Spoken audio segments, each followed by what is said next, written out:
মানুষের খারাপ সময় কখন কাকে কোথায় নিয়ে আসে কেউ জানে না, সেটার জলজ্যান্ত উদাহরণ আমি। হ্যালো এভরিওয়ান, তোমরা যারা পাওয়ার লিফটিং করছো, বডি বিল্ডিং করছো, ভালো কথা।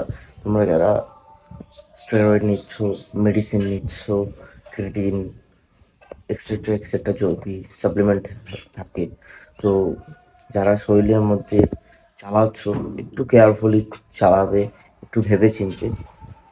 কেন আমি এই কথাটা বলছি তোমাদের আগে ভিডিওতে শেয়ার করব। আর হঠাৎ কি হলো আমি তোমাদের সাথে এরকম কোনো কথা শেয়ার করছি, তো তার পেছনে অনেক বড় রিজন আছে। তো চলো আগে দেখতে পারবে। সকাল সকাল বেরিয়ে পড়লাম আমার স্কুটি নিয়ে রানাঘাট স্টেশনে। তো রানাঘাট থেকে ট্রেন ধরে পৌঁছে গেলাম আমি কল্যাণী স্টেশন। আর কল্যাণী ভাই বিভৎস গরম ছিল, 42 ডিগ্রি থেকে 43 ডিগ্রি টেম্পারেচার ছিল। তো আমি কল্যাণীতে এমসে ডাক্তার দেখাতে গেছিলাম। আর আগে ভিডিওটা পুরো দেখো, তাহলে বুঝতে পারবে। যারা জিমে যাচ্ছ বা ওয়ার্কআউট করছো, বিগিনার আর ইন্টারমিডিয়েট, তাদের জন্য স্পেশালি এই ভিডিওটা। যারা ভাবছো ক্রিয়েটিন বা স্টেরয়েড বা সাপ্লিমেন্ট নেওয়ার আগে অন্তত বারংবার ভেবে নিয়ে এই পদক্ষেপটা নেওয়া, কারণ নিজের একটু ভুল পুরো লাইফটা শেষ করে দিতে পারে। তো কেন বলছি কথাগুলো, ভিডিওটা ফুল দেখো তাহলে বুঝতে পারবে কেন বলছি কথাগুলো।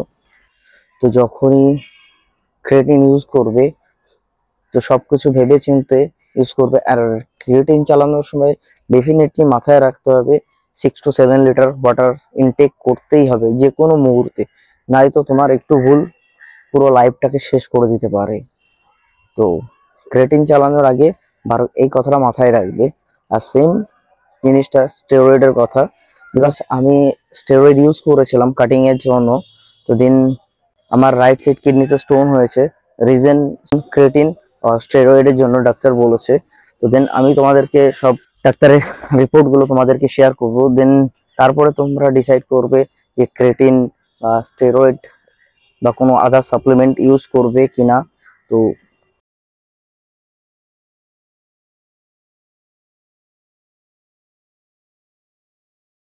তো বডি বিল্ডিং করতে গেলে সাপ্লিমেন্ট প্রয়োজন হয়, এটা আমিও মানছি। তো সাপ্লিমেন্ট ইউজ করার আগে বারংবার ভেবে নেবে। এন্ড দেন শেষে একটাই কথা বলার আছে, তো যারা এই লাইনে রয়েছে, বডি বিল্ডিং ফিটনেস লাইনে রয়েছে, তো তারা বিগিনার বা ইন্টারমিডিয়েট, তাদেরকেই বিশেষ করে এই ভিডিওটা তাদের জন্য। তো কোনো রকম সাপ্লিমেন্ট ইউজ করার আগে বারংবার ভেবে নেবে, কারণ তোমার একটু ভুল তোমার লাইফটা শেষ করে দেবে, তোমার ফ্যামিলির উপর প্রেশার পড়বে। বিকজ আমি এখন সেই ভুক্তভোগী, এই রিজনে আমি এখন ঠিক করে ওয়ার্কআউটও করতে পারছি না। দেন আমার ওয়ার্কআউট স্টপ রয়েছে, ডাক্তার না করেছে কিছুদিন ওয়ার্কআউট করতে। দেন আপাতত কিছুদিন বন্ধ, দেন তারপরে আবার স্টার্ট করব। আর তো অবশেষে একটাই কথা, body building is good line, but এটাকে ধরে রাখো সবাই। এটা আমিও চেষ্টা করছি, যেহেতু আমার আবার শরীর কন্ডিশন আগের মতো আনতে আমাকে কিছুদিন টাইম লাগবে, যেহেতু এখনো বন্ধ রয়েছে। তো মেবি 1 মাসের মধ্যে আবার স্টার্ট করব,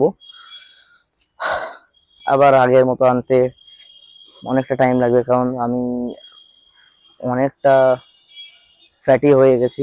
বিকজ অনেকদিন ধরে আমার জিম অফ রয়েছে, কারণ একটাই, স্টোন হয়েছে, পেন হয় কিডনিতে। তো খুব তাড়াতাড়ি আবার নতুন ওয়ার্কআউট সেশন বা ওয়ার্কআউট ভিডিও দেখতে পারবে। আর তোমাদেরকে বারংবার বলছি যে ক্রিয়েটিন বা আদার্স কোনো সাপ্লিমেন্ট ইউজ করার আগে বারংবার ভেবে নেবে, নিজের লাইফ নিয়ে খেলবে না।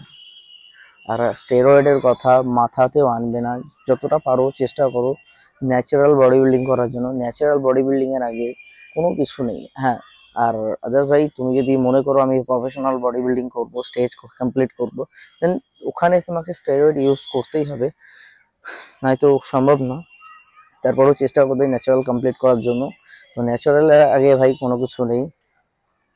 তো এটুকুনি তোমাদের কাছে ইনফরমেশনটা দেওয়ার জন্য। তো ভিডিওটা যদি ইনফরমেটিভ হয় তোমাদের কাছে, ভিডিওটা লাইক করো, কমেন্ট করো, আর সাবস্ক্রাইব করতে ভুলো না। আর কমেন্ট করে জানিও তোমাদের মতামত। টাটা, বাই বাই, দেখা হচ্ছে নতুন এক ভিডিওতে।